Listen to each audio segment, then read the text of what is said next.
Beat Tice your Zwar at the beginning and get 10 times feedback। अध्याय 541। व्यापार सम्मेलन शुरू होता है। किंगलिन ने 9 रंगीन प्राइमल स्टोन को ध्यान से लिया, बहुत ही बढ़िया, और आखिरी रंगीन पट्टी की जांच की। हालांकि यह छोटा था, लेकिन यह निर्विवाद रूप से असली था। इस अतिरिक्त छोटी पट्टी ने तुरंत पत्थर के मूल्य को आसमान छू लिया। ये वास्तव में एक 9 रंगीन प्राइमल स्टोन है। इससे मेडुसा की रक्त रेखा शक्ति में बहुत वृद्धि होनी चाहिए। लिटिल डॉक्टर फेरी भी 9 रंगीन प्राइमल स्टोन को देखकर चकित थी। ऐसा अवसर वास्तव में दुर्लभ था। एक 9 रंगीन प्राइमल स्टोन ड्रैगन फीनिक्स मूल फल के बराबर था जो उन्होंने पहले डूसेंट अवशेषों में प्राप्त किया था। अगर यह मेडुसा की रक्त रेखा को 9 रंगीन निगलने वाले अजगर के स्तर तक बढ़ा सकता है, तो यह महान शून्य ड्रैगन रॉयल्टी की रक्त रेखा के बराबर होगा। वास्तव में ऐसा दुर्लभ अवसर। मैं ये 9 रंग का प्राइमल स्टोन मेडुसा को दूंगा जो इस समय एकांत में है, जियोजी ने कहा, स्टोन को अपने स्पेस रिंग में रखते हुए और दोनों से प्रसन्नतापूर्वक बात करते हुए। चलो चलते हैं और महाद्वीप पर उच्चतम मानक व्यापार सम्मेलन का अनुभव करते हैं। शायद आपको कुछ ऐसी तकनीकें या युद्ध कौशल मिल जाएं जो आपको सूट करें। ये सुनकर लिटिल डॉक्टर फेरी और किंगलिन को प्रत्याशा की लहर महसूस हुई। स्पेस ट्रेडिंग कन्वेंशन में 9 रंग का प्राइमल स्टोन प्राप्त करने से उनकी उम्मीदें बढ़ गई थीं। तीनों सड़क के अंत में आगे बढ़े।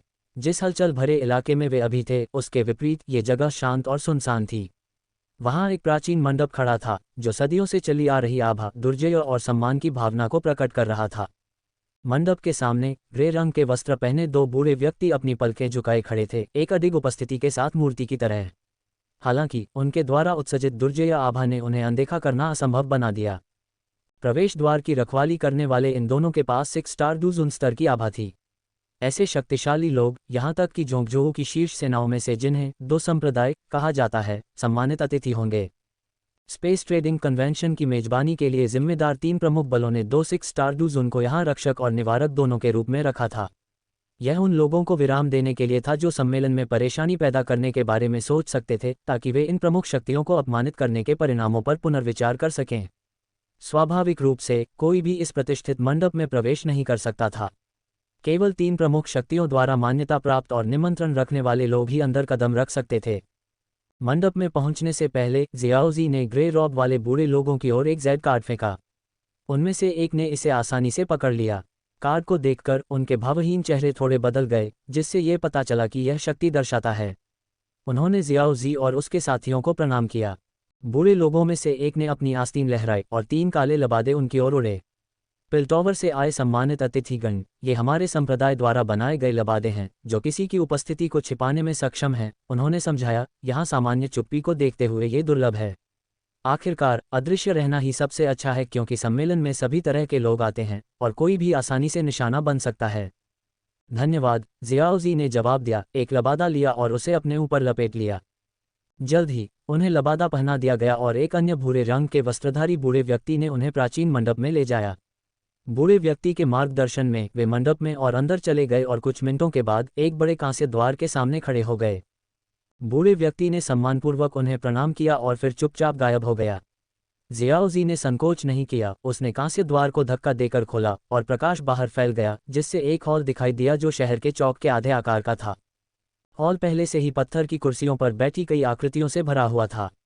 जैसे ही नए आगमन पर ध्यान गया, आंखें जियाओजी और उसके साथियों की पहचान जानने की कोशिश करने लगीं। हालांकि काले लबादों ने उन्हें पूरी तरह से जिज्ञासु आंखों से बचा लिया।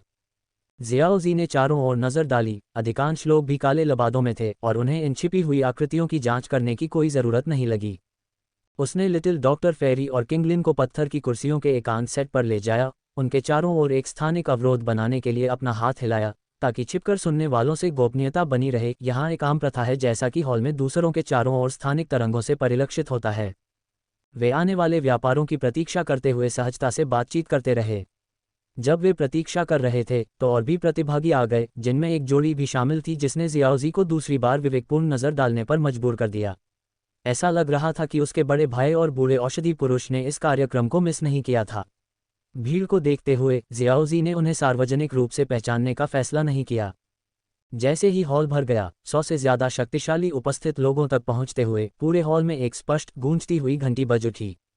तुरंत एक प्राचीन व्यक्ति जो अपनी अंतिम सांसों के करीब दिखाई दिया, हॉल के केंद्र में प्रकट हुआ, अंतरिक्ष में घूमता हुआ। अपनी कमजोर उपस्थिति के बावजूद भीड़ से उसे जो ध्यान और सावधान सम्मान मिला, उससे उसकी दुर्जय शक्ति का पता चला। एक नौ रूपांतरित डूजुन शिखर पर आधे संत स्तर से बमुश्किल एक कदम की दूरी पर सम्मेलन की अध्यक्षता कर रहा है। किंग लिन ने आश्चर्य से टिप्पणी की, केवल इतना शक्तिशाली व्यक्ति ही इतने सारे शक्तिशाली उपस्थित लोगों को नियंत्रित कर सकता है। लिटिल डॉक्टर फेरी ने मुस्कुराते हुए समझाया, वह खजाने के लिए अपनी तेज नज़र के लिए प्रसिद्ध शक्तिशाली लोगों के बीच एक प्रसिद्ध अनुभवी ट्रेजर माउंटेन पवेलियन का स्वामी होना चाहिए। इस अंतरिक्ष व्यापार सम्मेलन में आपका स्वागत है, बूढ़े व्यक्ति ने सुरक्षा के लिए अपने चारों ओर एक स्थानिक जेल बनाने के लिए अपनी आस्तीन लहराते हुए कहा। ये प्रथागत है, मुझे आशा है कि किसी को कोई आपत्ति नहीं होगी, उसने हल्के से ठहाका लगाया। बिना किसी और बात के स्पेस ट्रेडिंग कन्वेंशन शुरू हो जाने दें। उसके सामने विकृत स्थान की ओर इशारा करते हुए भूतिया सफ़ेद हड्डी के पंखों की एक जोड़ी दिखाई दी, जिसमें हवा और गड़गड़ाहट की आवाज़ें छिपी हुई थीं। आज व्यापार के लिए पहली वस्तु प्रसिद्ध स्पेक्ट्रल फीनिक्स विंग्स है, उसने घोषणा की। जो लोग परिचित हैं वे जानते हैं कि यदि इन पंखों का उपयोग उड़ान युद्ध कौशल को तैयार करने के लिए किया जाता है तो आपकी गति उसी स्तर के अन्य लोगों से कहीं अधिक होगी जो मारने या भागने के लिए आवश्यक है। इन फीनिक्स पंखों का मालिक 4 रंग की गड़गड़ाहट से प्रभावित 8 ग्रेड की गोली चाहता है। यदि इच्छुक हैं तो कृपया अपनी बोली शुरू करें। जैसे ही बाओशान एल्डर की आवाज़ धीमी हुई, हॉल में आम नीलामी की तरह जोशीली बोलियां नहीं गूंजीं। इसके बजाय एक भयानक सन्नाटा छा गया जिसमें कोई भी बोलने के लिए जल्दी नहीं आया। लिटिल डॉक्टर फेरी और किंग लिन के लिए, जो पहली बार स्पेस ट्रेडिंग कन्वेंशन में भाग ले रहे थे, ये काफ़ी आश्चर्यजनक था। क्या पहली वस्तु बिना बोली के पास होने वाली थी? अंतरिक्ष व्यापार सम्मेलन सामान्य नीलामी से अलग है, जियाओजी ने लिटिल डॉक्टर फेरी और किंग लिन को मुस्कुराते हुए समझाया।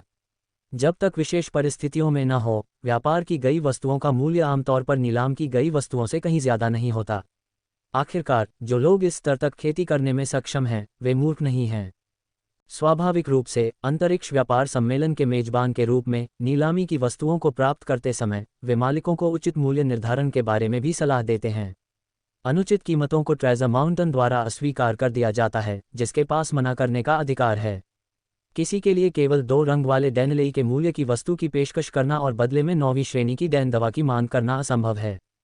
ऑफर किए गए स्पेक्ट्रल फीनिक्स विंग्स का मूल्यांकन ट्रेजर माउंटेन द्वारा किया गया था और वास्तव में 4 रंग की गड़गड़ाहट से प्रभावित 8 ग्रेड डैन दवा के बराबर थे। हालांकि कुछ आइटम, जैसे कि वर्तमान में पेश किए जा रहे स्पेक्ट्रल फीनिक्स विंग्स, महत्वपूर्ण जोखिमों के साथ आते हैं। हालांकि उन्हें उड़ान युद्ध कौशल में ढालने से वास्तव में गति में बहुत वृद्धि होगी, उसी स्तर पर दूसरों को पीछे छोड़ देगा। ये स्पेक्ट्रल फीनिक्स कबीले के पीछा को भी आकर्षित करेगा। जबकि इस तरह के पीछा करने वाले आमतौर पर इस स्तर के साधकों को चिंतित नहीं करते थे, किसी के सिर पर डेमोक्ल्स की तलवार लटकाना शायद ही आरामदायक हो। यदि स्पेक्ट्रल फीनिक्स कबीले द्वारा पकड़ा जाता है तो ये खतरनाक स्थितियों को जन्म दे सकता है। इस प्रकार स्पेक्ट्रल फीनिक्स विंग्स के कई लाभों के बावजूद वे काफ़ी चिंता भी पैदा करते हैं। लगभग 5 मिनट की खामोशी के बाद एक कर्कश आवाज़ ने आखिरकार चुप्पी तोड़ी। मैं इसे ले लूँगा। तुरंत एक काले लबादे में लिपटे हुए व्यक्ति ने बाओशान एल्डर की ओर एक जेड शीशी फेंकी। उसने शीशी पकड़ी, उसकी सामग्री की जांच की और मुस्कुराया, क्या कोई और पेशकश कर सकता है? हॉल में कोई प्रतिक्रिया न देखकर बाओशान एल्डर बेफिक्र लग रहे थे। अपनी उंगली के एक झटके से स्पेक्ट्रल फीनिक्स विंग्स बोली लगाने वाले की ओर बढ़ गए। अंतरिक्ष व्यापार सम्मेलन का ये सरल नियम था, पक्षकार सीधे तौर पर वस्तुओं का आदान प्रदान करते थे तथा प्रत्येक पक्ष कुछ महत्वपूर्ण मूल्य की वस्तु की पेशकश करता था। इसके बाद हमारे पास नीलामी के लिए दूसरा आइटम है, डायमंड वज्र बॉडी, एक निम्न स्तरीय स्वर्गीय स्तरीय युद्ध कौशल।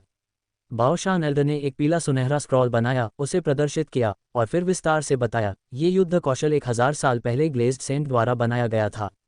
अपने चरम पर किसी का शरीर हीरे की तरह अविनाशी हो जाता है, जो मुट्ठी से स्वर्ग को चकनाचूर करने और पैर से धरती को चीरने में सक्षम होता है। यह एक शक्तिशाली कौशल है जो आक्रमण और रक्षा दोनों को जोड़ता है। इस कौशल का स्वामी इसे निम्न स्तरीय स्वर्गीय स्तरीय जल विशेषता तकनीक या समकक्ष मूल्य की एक दान दवा के स्क्रॉल के साथ विनिमय करना चाहता है। जैसे ही बाओशान एल्डर के शब्द समाप्त हुए, दर्शकों की रुचि स्पष्ट रूप से चरम पर पहुंच गई। स्वर्गीय स्तरीय कौशल बाहरी दुनिया में भी दुर्लभ था और अब इसे दूसरे आइटम के रूप में पेश किया जा रहा था। जैसे ही बाओशान एल्डर ने बोलना समाप्त किया, एक हल्का नीला स्क्रॉल तेजी से उनके पास आया। वह मुस्कुराए, डायमंड वज्र बॉडी के आकर्षण को अच्छी तरह से जानते हुए किसी को बोली लगाने के लिए इतना उत्सुक देखना कोई आश्चर्य की बात नहीं थी। जल्दी ही 3 और स्क्रॉल आए और कुछ ही क्षणों में 4 बोलियां लगाई गईं। लिटिल डॉक्टर फेरी और किंग लिन आश्चर्यचकित थे। ऐसे स्वर्गीय स्तरीय कौशल और तकनीक बाहरी दुनिया में दुर्लभ दृश्य थे और उन्होंने अभी अभी 5 देखे थे। बाओशान एल्डर ने ऑफर की जांच की और फिर कौशल के स्वामी के साथ संवाद करने के लिए अपनी आंखें बंद कर लीं। लगभग 1 मिनट के बाद उन्होंने अपनी आंखें खोली और 3 वापस कर दिए स्क्रॉल को उनके मालिकों को सौंप दिया। मालिक ने निर्णय ले लिया है और लेन देन पूरा हो गया है। अपनी उंगली के एक झटके से पीला सुनहरा स्क्रॉल पीछे की ओर एक लबादा पहने हुए व्यक्ति की ओर उड़ गया। उस व्यक्ति ने स्क्रॉल को कुछ देर के लिए जांचा और तुरंत उसे रख दिया। 3 असफल बोलीदाताओं ने निराशा में झल्लाहट दिखाई, स्पष्ट रूप से डायमंड वज्र बॉडी हासिल न कर पाने से नाखुश थे। बाओशान एल्डर ठंडी झल्लाहट से बेपरवाह सम्मेलन के साथ जारी रहा। लिटिल डॉक्टर फेरी और किंगलिन बाद के व्यापारों से चकित थे। विभिन्न युद्ध कौशल, तकनीक, डैन दवाएं, स्वर्गीय सामग्री और गुप्त हथियार जो शायद ही कभी बाहर देखे जाते थे, लगातार प्रस्तुत किए गए थे। जियोजे ने भी कई खरीदारी की। लिटिल डॉक्टर फेरी के लिए स्वर्गीय जहर क्लासिक की एक मात्रा और किंगलिन के लिए एक मानसिक शक्ति साधना तकनीक खरीदी। बाकी कीमती स्वर्गीय सामग्रियां थीं, जो अगर अंतरिक्ष व्यापार सम्मेलन में उपलब्ध होती तो अविश्वसनीय रूप से मूल्यवान होती। यहाँ तक कि जियोजे के पास भी शायद ही कभी इनमें से कुछ सामग्रियां होती थीं और जितना ज़्यादा उतना अच्छा के दर्शन का पालन करते हुए उसने इन खजानों को अपने संग्रह में जोड़ा। एक 8 ग्रेड डैन दवा 7 रंग की गड़गड़ाहट से मारा गया, जियोजे ने लापरवाही से कहा। उसकी आवाज़ अलौकिक थी, जैसे कि पास और दूर से दोनों जगह गूंज रही हो। क्या हमारे पास कोई उच्च बोली है? बाओशान एल्डर ने चौकोर कांच के डिब्बे को पकड़े हुए हंसते हुए कहा। आगे कोई बोली न देखकर उसने अपनी आस्तीन लहराई और कांच का डिब्बा जियोजे और उसके साथियों की ओर तैर गया। जियोजे ने लापरवाही से इसे प्राप्त किया, अपनी आत्मा शक्ति से सामग्री का निरीक्षण किया, पुष्टि की कि यह यिन यांग रहस्यमय हृदय था जिसे वह चाहता था और इसे अपने अंतरिक्ष रिंग में संग्रहित किया। अप्रत्याशित रूप से उसे स्पेस ट्रेडिंग कन्वेंशन में सेंटली हॉट ग्लेज्ड पिल को तैयार करने के लिए प्राथमिक सामग्री मिली थी। डैन दवाओं पर जियोजे के भव्य खर्च ने हॉल में अधिकांश लोगों का ध्यान आकर्षित किया, जिससे तीनों की पहचान के बारे में बहुत अटकलें लगाई गईं। बाओशान एल्डर ने जियोजे को सोच समझ कर देखा, आंतरिक रूप से नोट करते हुए, जैसा कि पिल टॉवर से उम्मीद थी। हालांकि कोई और आकर्षक वस्तु नहीं मिली, इसलिए जियोजे ने आगे की बोली लगाने से परहेज किया और खुद से ध्यान हटा लिया। जैसे ही नेटलोड्स डेमन फायर के अवशेष चार्ट की नीलामी समाप्त हुई और बाओशान एल्डर ने अपना गला साफ किया, उन्होंने घोषणा की, अब हम इस सम्मेलन के अंतिम आइटम पर आते हैं, जो वास्तव में जानकारी का एक टुकड़ा है। हालांकि यह खबर जल्द ही जोंगजोऊ में फैल जाएगी, फिर भी इसे यहाँ पहले से ही माना जाना चाहिए। किसी भी मुआवजे की आवश्यकता नहीं है, ये खबर अपनी सनसनीखेज प्रकृति के कारण अंतिम रूप से प्रस्तुत की गई है। बाओशान एल्डर की घोषणा ने सभी का ध्यान आकर्षित किया। अमूल्य वस्तुओं से भरे सम्मेलन के बाद यहाँ तक कि तीसरे स्थान पर रहने वाले नेटलोड्स डेमन फायर से संबंधित इस तरह के स्थान के योग्य होने के लिए ये खबर महत्वपूर्ण होनी चाहिए। मैं आपको अब और सस्पेंस में नहीं रखूंगा। पौराणिक बोधि प्राचीन वृक्ष, जिसे खोजने वालों को तत्काल ज्ञान प्रदान करने वाला कहा जाता है, जल्द ही दुनिया में दिखाई देगा। बोधि प्राचीन वृक्ष। बाओशान एल्डर के शब्द झील में एक बड़े पत्थर की तरह गिरे, जिससे बहुत बड़ी लहरें उठीं और प्राचीन हॉल में एक महत्वपूर्ण हंगामा मच गया। बोधि प्राचीन वृक्ष के नाम से स्पष्ट रूप से परिचित कुछ लोग तो चौंक कर खड़े हो गए और बाओशान एल्डर को घूरने लगे। यदि डूक्यूई महाद्वीप के खजानों की रैंकिंग की जाए तो बोधि प्राचीन वृक्ष निस्संदेह शीर्ष 3 में से एक होगा। इसे बुद्धि और पुनर्जन्म के वृक्ष के रूप में भी जाना जाता है। ये हर 1000 साल में एक नया वलय बनाता है और 100 वलय के बाद परिपक्व होता है। इतने लंबे समय तक टिके रहने के बाद ये युगों के बीतने के साथ साथ क्षय हुए अनगिनत जीवन का गवाह है। फिर भी बोधि प्राचीन वृक्ष समय के बाहर मौजूद लगता है, इसके बीतने से अप्रभावित और वर्षों के बीतने के साथ साथ और भी मजबूत होता जाता है। ये निश्चित रूप से डूक्यूई महाद्वीप के सबसे पुराने प्राणियों में से एक है। बोधि प्राचीन वृक्ष हर 1000 साल में एक बार दिखाई देता है और प्रत्येक उद्भव पूरे महाद्वीप को हिला देने के लिए पर्याप्त है। प्राचीन ग्रंथ कहानियों से भरे पड़े हैं डू संत जो इस वृक्ष द्वारा उत्पादित खजाने के लिए होड़ करते हुए गिर गए। बोधि प्राचीन वृक्ष को सचमुच संत बनाने वाली इकाई माना जाता है। ये केवल एक अभिव्यक्ति नहीं है, बल्कि डूक्यूई महाद्वीप में प्रचलित एक किंवदंती है। बोधि प्राचीन वृक्ष के भीतर बोधि हृदय रहता है। जो लोग इसे खोजते हैं वे अपने हृदय को तुरंत बोधि में बदल सकते हैं और उसी क्षण संतत्व प्राप्त कर सकते हैं। पहले एक भाग्यशाली आत्मा ने बोधि हृदय प्राप्त किया था। हालांकि मूल रूप से केवल 2 सितारा डू जोन 5 साल से भी कम समय में वे डू संतों के दायरे में आ गए। ऐसी आश्चर्यजनक गति जो संतत्व की सभी बाधाओं को एक सहज तरीके से तोड़ती है, डूक्यूई महाद्वीप पर कई लोगों द्वारा पूजनीय और प्रतिष्ठित है। अविश्वसनीय प्रभाव किसी को भी पागल कर देने के लिए पर्याप्त हैं। जो कोई भी बोधि हृदय को सुरक्षित करता है उसे अनिवार्य रूप से डू संत के स्तर पर चढ़ने के लिए पास दिया जाता है। एक ऐसे महाद्वीप पर जहां डू सम्राट दुर्लभ हैं, डू संत शक्ति के शिखर का प्रतिनिधित्व करते हैं जो अनगिनत आकांक्षी लोगों को आकर्षित करते हैं। भले ही कोई बोधि हृदय को सुरक्षित न कर पाए, लेकिन बोधि प्राचीन वृक्ष के बीज डूसन तक पहुंचने की किसी की संभावनाओं को काफी हद तक बढ़ा सकते हैं। और एकल बोधि हृदय की तुलना में ये बीज कहीं अधिक प्रचुर मात्रा में हैं। ये शिखर पर उन डूजोन के लिए लगभग घातक आकर्षण प्रदान करता है जो डूसंतों की दहलीज को पार करने के लिए संघर्ष कर रहे हैं। वास्तव में अर्धसंत तक आगे बढ़ना अत्यधिक कठिन और जोखिम भरा है। कई शिखर डूजोन अपना पूरा जीवन इस सफलता के करीब पहुंचने के बिना ही बिता देते हैं। एक अकेला बोधि बीज उन्हें अर्धसंतत्व की कगार पर पहुंचा सकता है। कोई केवल इन शिखर डूजोन के लिए बोधि प्राचीन वृक्ष के आकर्षण की कल्पना ही कर सकता है। इसका सहस्राब्दी उद्भव हमेशा शिखर डूजोन के एक मेजबान को आकर्षित करता है। यहाँ तक कि उन एकांतप्रिय बूढ़े राक्षसों को भी बोधि प्राचीन वृक्ष के आकर्षण से आकर्षित किया जाता है। लिटिल डॉक्टर फेरी और किंग लिन ने एक दूसरे को देखा। जियाओजी की संगति में रहने के कारण वे डुक्यूई महाद्वीप के शिखर खजानों से कुछ हद तक परिचित थे। हालांकि बोधि प्राचीन वृक्ष की सबसे आकर्षक विशेषता तत्काल संतत्व उनके लिए बहुत कम आकर्षक थी, क्योंकि वे डूसन तक पहुंचने से पहले ही सबसे चुनौतीपूर्ण सीमा पार कर चुके थे। उपस्थित लोगों की प्रतिक्रिया देखकर बाओशान एल्डर अपने अंदर ही अंदर हंसे बिना नहीं रह सके। बोधि प्राचीन वृक्ष का आकर्षण ऐसा था, यहाँ तक कि वे भी ललचा गए। यदि वृक्ष खतरनाक स्थान पर नहीं उभरा होता तो वे इसके खजाने की खोज के लिए एक अभियान का नेतृत्व करने पर विचार करते। बाओशान एल्डर, बोधि प्राचीन वृक्ष कहाँ दिखाई देगा? अपने होश में आने पर किसी ने बाओशान एल्डर से विवरण के लिए दबाव डाला। जैसे ही प्रश्न हवा में लटका, तीव्र निगाहें बाओशान एल्डर पर जम गईं, मानो अगर उन्होंने जानकारी नहीं दी तो वे तुरंत कार्रवाई करेंगे। आखिरकार संतत्व के अवसर के सामने उनकी तर्कशक्ति अत्यधिक कमजोर थी। हाँ, चूंकि मैंने इसका उल्लेख किया है, स्वाभाविक रूप से मैं इसे नहीं छिपाऊंगा। बोधि प्राचीन वृक्ष झोंगजोहू के उत्तर पूर्वी सीमांत पर बर्बर प्राचीन क्षेत्र में प्रकट होगा। बर्बर प्राचीन क्षेत्र के उल्लेख ने सभी को चौंका दिया और कुछ तो ऐसे बैठ गए जैसे नाम ही अत्यधिक खतरे का संकेत हो। मुझे विश्वास नहीं हो रहा है कि यह इतनी खतरनाक जगह पर है। लिटिल डॉक्टर फेरी और किंग लिन ने आश्चर्य से एक दूसरे को देखा। झोंगजोहू के सबसे कुख्यात खतरनाक क्षेत्रों में से एक के रूप में जाना जाने वाला बर्बर प्राचीन क्षेत्र डुक्यूई महाद्वीप के सबसे पुराने क्षेत्रों में से एक था और सभी मानवता के लिए निषिद्ध क्षेत्र था। कठोर मौसम, व्यापक विष और प्राचीन जानवरों से भरे होने के कारण ये जीव अक्सर पुरातनता के अवशेष होते थे तथा इनकी क्रूरता दानव पशु क्षेत्र की किसी भी प्रजाति के बराबर थी, सिवाय शायद ताइजू प्राचीन ड्रैगन के। इसका मतलब ये था कि ताइजू प्राचीन ड्रैगन के अलावा प्रसिद्ध दानव जानवर जनजातियां, स्वर्गीय फीनिक्स कबीले और नौ-नेदर अर्थपायथन कबीले भी बर्बर प्राचीन क्षेत्र को खतरनाक रूप से दुर्गम पाएंगे। रक्तपिपासु और क्रूर, हालांकि इन प्राचीन जानवरों में उच्च बुद्धि की कमी थी, उनके पास असाधारण ताकत थी, जिससे शीर्ष डूजोन विशेषज्ञ भी उनके अस्तित्व की गारंटी देने में संकोच करते थे। इसके प्राचीन आकर्षण के कारण कई मजबूत व्यक्ति खजाने की तलाश में बर्बर प्राचीन क्षेत्र में घुस गए थे और कभी वापस नहीं लौटे। जैसे जैसे अधिक से अधिक मजबूत व्यक्ति मारे गए, क्षेत्र की बदनामी बढ़ती गई।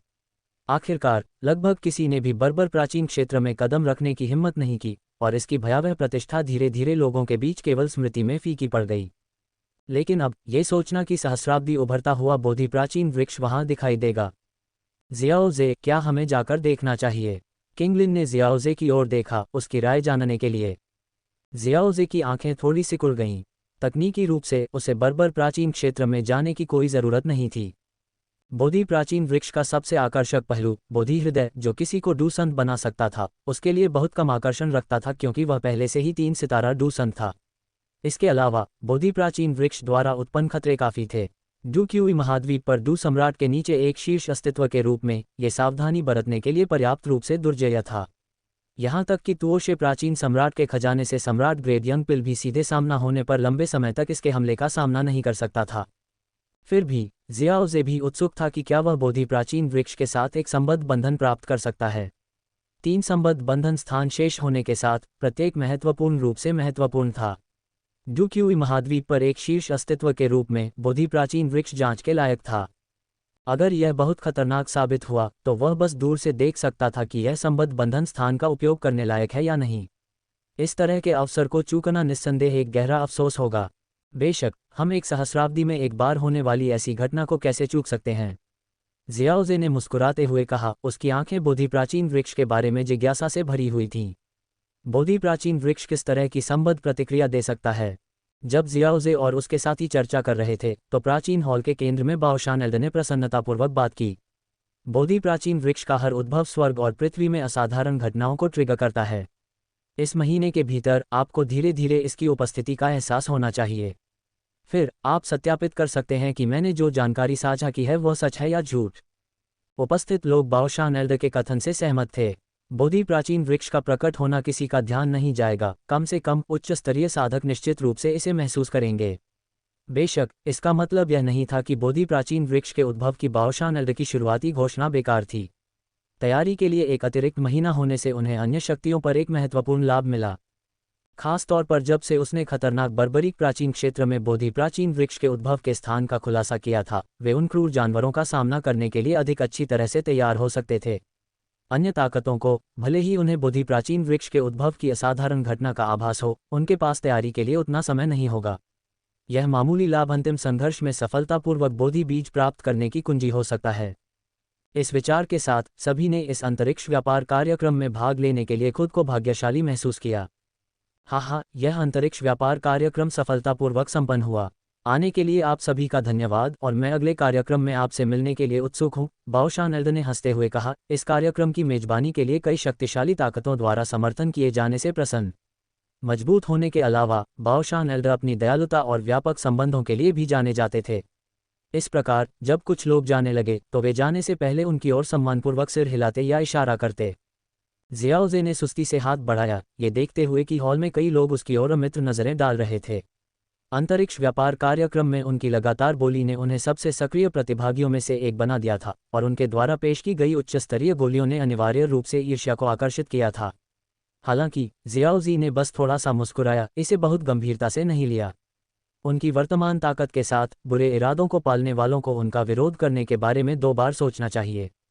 हालांकि जाने से पहले उसे एक और बात बतानी थी। जियाओजे ने हॉल के बीच में बाओशान एल्डर की ओर खड़े होकर प्रणाम किया। बाओशान एल्डर, मैंने सुना है कि जियानबाओ माउंटेन ने अनगिनत खजानों का मूल्यांकन किया है और उनके पास एक समृद्ध संग्रह होना चाहिए। मैं सफलता के बिना विभिन्न दुर्लभ स्वर्गीय सामग्रियों और खजानों की खोज कर रहा हूँ। मुझे आश्चर्य है कि क्या जियानबाओ माउंटेन के संग्रह में कुछ हो सकता है। मैं उनके लिए उच्च स्तरीय गोलियों का आदान प्रदान करने को तैयार हूँ। जियाओजे ने व्यापारिक आयोजन के दौरान पहले ही देख लिया था कि जियानबाओ माउंटेन की नींव असाधारण रूप से ठोस थी। डैन टॉवर के संसाधनों के साथ भी जोंगजोऊ में सभी स्वर्गीय सामग्रियों और खजानों पर एकाधिकार करना असंभव था। इन शक्तिशाली और कम प्रोफाइल बलों के पास अक्सर महत्वपूर्ण संग्रह होते थे, विशेष रूप से अर्थवॉकिंग सेक्ट, स्काई प्रोफाउंड गेट और जियानबाओ माउंटेन जैसे कि जो इस अंतरिक्ष शहर पर निर्भर करते हुए अंतरिक्ष व्यापार कार्यक्रम की मेजबानी करते थे। बाओशान एल्डर जियाओजे के अनुरोध से क्षण भर के लिए हैरान रह गए, लेकिन जल्द ही खुशी से मुस्कुराए, इन 3 मेहमानों की पहचान के बारे में अच्छी तरह से जानते हुए। उच्च स्तरीय गोलियां वास्तव में उनके लिए तुच्छ थीं। आप किस तरह की स्वर्गीय सामग्री और खजाने की तलाश कर रहे हैं? शायद हम इस पर कहीं और चर्चा कर सकते हैं। बेशक, बाओशान एल्डर और जियाओजे ने कई लोगों की चौकस निगाहों के सामने प्राचीन हॉल छोड़ दिया, जिनमें जियाओजे के प्रति दुर्भावनापूर्ण इरादे वाले लोग भी शामिल थे। उन्होंने उसके कार्यों को संभावित रूप से कमजोरी को उजागर करने के रूप में देखा। शायद उनके दुर्भावनापूर्ण इरादे को भांपते हुए उसने उन्हें रोकने के लिए बाओशान एल्डर के प्रभाव का लाभ उठाने की कोशिश की। हालांकि कमजोरी का ये स्पष्ट प्रदर्शन केवल उसे निशाना बनाने के उनके संकल्प को और मजबूत करता है। आखिरकार उन्होंने तर्क दिया, यदि आवश्यक हो तो वे हमेशा जोंगजोऊ छोड़ सकते हैं। क्या जियाओजे का समर्थन संभवतः पूरे महाद्वीप में उनका पीछा कर सकता है? बुरे इरादे रखने वाले लोग जल्द ही चले गए। अंतरिक्ष शहर के बाहर एक अनुकूल स्थान पर मोटी भीड़ पर घात लगाने की योजना बना रहे थे। इस बीच जियाओजे टॉवर के भीतर एक पार्लर में बाओशान एल्डर का पीछा करता रहा, इस बात से अनजान कि उसे एक आसान लक्ष्य के रूप में देखा जा रहा था। आप किस स्वर्गीय सामग्री और खजाने में रुचि रखते हैं? हालांकि बाओशान एल्डर को प्रवेश द्वार पर मौजूद गार्ड से जियाओजे और उसके साथियों की पहचान पता थी, लेकिन उसने उन्हें सीधे तौर पर उजागर नहीं किया। चूंकि जियाओजे और उसके साथियों ने अपने काले लबादे नहीं उतारे थे, इसलिए वे अपनी पहचान गुप्त रखना पसंद करते थे। लेकिन ये जानते हुए कि वे डैन टॉवर से थे, जो कि अपार धन संपत्ति का स्थान है, बाओशान एल्डर मदद करने के लिए उत्सुक थे। उन्हें अपने शब्दों पर पूरा भरोसा था। मेरा जियानबाओ पर्वत कई वर्षों से अंतरिक्ष व्यापार कार्यक्रम की मेजबानी कर रहा है और हमने कई स्वर्गीय सामग्री और खजाने जमा किए हैं, जिनमें से कई दशकों से भी बाहर शायद ही कभी देखे जाते हैं। वे निश्चित रूप से आपकी आवश्यकताओं को पूरा करेंगे। इस कारण से अंतरिक्ष व्यापार कार्यक्रम आयोजकों को लक्षित करते हुए जियाओजे ने सिर हिलाया। फिर उसने पवित्र हृदय ग्लेज्ड गोली बनाने के लिए आवश्यक सभी स्वर्गीय सामग्रियों और खजानों को सूचीबद्ध किया, जो वास्तव में साधारण गोलियों की तुलना में बहुत दुर्लभ थे। कई साधक ऐसे खजानों को बेचने के बजाय खुद ही खा लेना पसंद करते हैं, जिससे संग्रह करना मुश्किल हो जाता है। सूची के आधे हिस्से में बाओशान एल्डर को पसीना आने लगा और अंत में उनकी मुस्कान पूरी तरह से गायब हो गई। क्या तुम मजाक कर रहे हो? जियानबाओ पर्वत भी इन सभी दुर्लभ सामग्रियों को इकट्ठा करने के लिए संघर्ष करेगा। हे, अगर यह आसान होता तो मैं उन्हें अन्य तरीकों से ढूंढ लेता और तुम्हारे पास नहीं आता, जियाओजे ने जवाब दिया। जियाओजे की बात की वैधता को पहचानते हुए, अगर यह आसान होता तो डन टॉवर पहले ही उन्हें इकट्ठा कर लेता। बाओशान एल्डर ने अजीब तरह से अपनी नाक को छुआ। बेशक, अगर तुम उन्हें दे सकते हो तो उच्च स्तरीय गोलियां तुम्हारी होंगी, यहां तक कि 9 रंग की थंडरक्लैप 8 ग्रेड की गोली भी।